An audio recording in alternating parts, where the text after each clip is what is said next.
Halo para pendengar, dimanapun kalian berada. Selamat datang kembali di konten detail kecil, konten dimana gue mencari detail cerita, detail visual, easter egg, dan berbagai macam referensi yang ada di dalam suatu anime. Karena sadar nggak sadar, keberadaan detail kecil bisa ngebuat kita semakin mengapresiasi anime itu.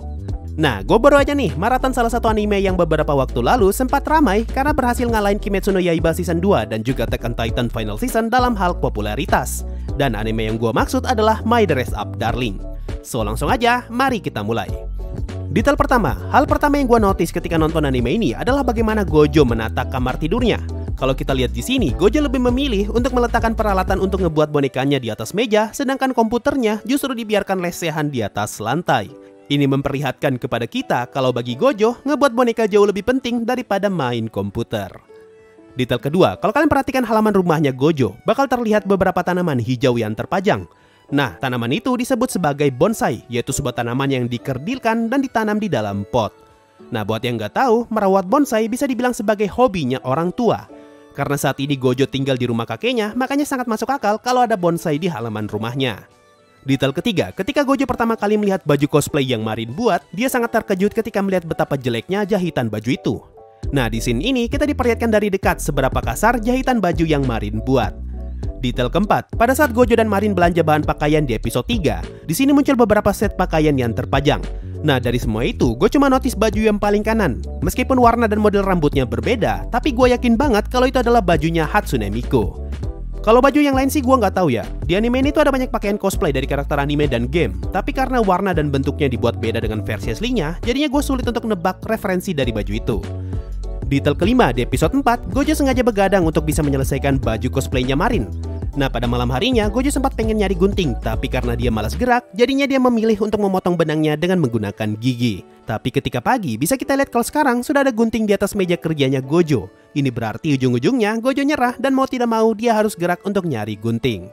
Cuma sebenarnya waktu Gojo baring, di atas mejanya masih ada gunting. Tapi kayaknya ada scene yang dilewati ketika dia mulai bangun dan ketika dia ngejahit. Makanya posisi guntingnya pun berubah.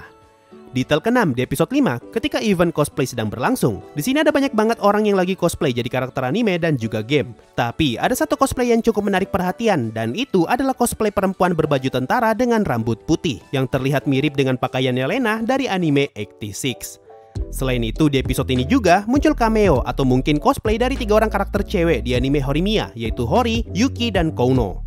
Nah, kenapa mereka bertiga bisa muncul di anime My Dress Up Darling? Ini karena anime Horimiya dan juga My Dress Up Darling dibuat oleh studio yang sama, yaitu Cloverworks. Detail ke-7, di video ini akan ada beberapa detail yang gue dapatkan dari channel YouTube Bandit by Games. Channel ini suka banget ngebuat konten detail anime, dan ada banyak banget detail menarik yang berhasil dia temukan dan gue sama sekali nggak sadar. So, kalau penasaran, silahkan cek aja channel YouTube-nya. Nah, salah satu detail yang berhasil dia sadari adalah makna dari simbol yang ada di pahanya Marin ketika dia cosplay jadi karakter Shizuku. Ya, intinya gini, karena karakter Shizuku diambil dari game 18+, jadi maksud simbol yang ada di pahanya Marin ketika dia cosplay jadi Shizuku adalah pertanda sudah berapa kali Shizuku melakukan hal begituan. Ya, kalian paham lah maksudnya apa. Detail ke-8, satu hal yang gue suka banget dari anime My Dress Up Darling, karena anime ini tuh niat banget untuk urusan rasio layar. Contoh, ketika kita diperlihatkan cuplikan anime Mao Shoujo, rasio layarnya tiba-tiba berubah menjadi 4:3. Ini karena anime itu adalah anime jadul, di mana hampir semua anime jadul pada saat itu menggunakan rasio layar 4:3. Makanya di episode 7, kita diperlihatkan Gojo dan Marin yang lagi nonton anime di TV dengan rasio layar 4:3. Hal yang serupa juga muncul ketika Shinju memperlihatkan beberapa foto yang sudah pernah dia ambil, dan rasio layar pun berubah menjadi 3:2. Detail ke-9, satu lagi detail yang gue dapatkan dari channel YouTube Bandit by Games. Di episode 7, ketika Marin dan Gojo sedang berduaan di dalam kamar, di sini Marin sempat salah tingkah dan ngeluarin gestur ini.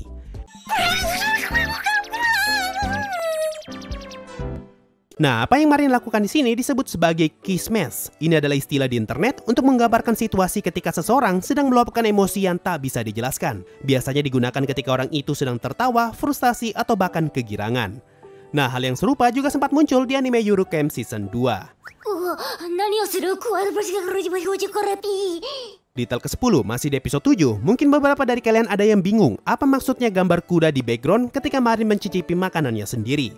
Sebenarnya, ini adalah permainan kata atau plesetan dari kata umai dan uma, yang mana uma adalah bahasa Jepangnya kuda dan umai adalah bahasa Jepangnya enak. Detail ke-11, ketika nonton episode 8, mungkin beberapa dari kalian ada yang bingung kenapa mereka menyebut rumah sakit terbengkalai sebagai studio. Ini karena kata studio yang mereka gunakan bukan merefer ke tempat foto yang kita pahami, melainkan lebih ke penyebutan untuk tempat atau ruangan yang akan digunakan sebagai lokasi foto. Jadi mau itu di hotel, rumah sakit terbengkalai, atau dimanapun, tempat itu akan tetap mereka sebut sebagai studio. Detail ke-12, masih di episode 8, ketika Marin dan Gojo lagi di pantai, tepatnya di scene ketika burung elang mencuri makanannya Marin. Kalau kalian nonton scene ini dengan speed yang sangat lambat, kalian bakalan melihat elang yang digambar dengan sangat detail. Padahal durasi scene ini kurang dari sedetik, tapi studionya masih niat untuk ngegambar elang itu. Detail ke-13, di episode 10, ketika Gojo sedang menggunakan komputernya untuk melihat hasil foto yang telah mereka ambil, di sini bisa kita lihat masih ada ikon game Lendir 1 dan Lendir 2 yang sebelumnya Marin pinjamkan sebagai bahan riset untuk ngebuat kostumnya Shizuku. Detail ke-14, kalau kalian perhatikan kalender di kamarnya Gojo, episode 1 sampai episode 5 masih berada di bulan Mei, dan episode 12 sudah berada di bulan Agustus. Nah, di Jepang kalau bulan Agustus artinya sudah masuk musim panas. Makanya di episode 12 kita diperlihatkan scene festival kembang api yang biasanya diadakan pada saat musim panas. Dan juga Gojo menggantung semacam benda di jendelanya yang disebut sebagai furin atau bel angin. Itu adalah benda yang sering digantung ketika musim panas untuk membuat suasana terasa sejuk. Detail ke-15, di episode 12, di sini Marin dan Gojo lagi nonton film horor. Nah, film yang mereka tonton itu adalah ending dari film Texas Chainsaw Massacre. Dan detail terakhir, kalau kalian nonton opening anime ini, di scene paling awal kita diperlihatkan semua baju yang sudah Gojo buat sepanjang season 1. Dua baju yang paling kiri adalah pakaian cosplay yang Gojo buat untuk Sajuna. Lalu di sebelahnya adalah baju Sukubus yang Gojo buat di episode 11. Bajunya Shizuku yang Gojo buat untuk event di episode 5, baju Black Robelia yang Marin pakai di episode 9, dan baju Veronica yang Gojo buat di episode 10. Nah, ada satu baju nih yang tidak pernah Marin pakai sepanjang season 1, yaitu baju maid yang ada di paling kanan. Ini adalah baju yang lagi Gojo buat di awal episode 12, tapi pada saat itu dia masih ngebuat aksesoris kepalanya.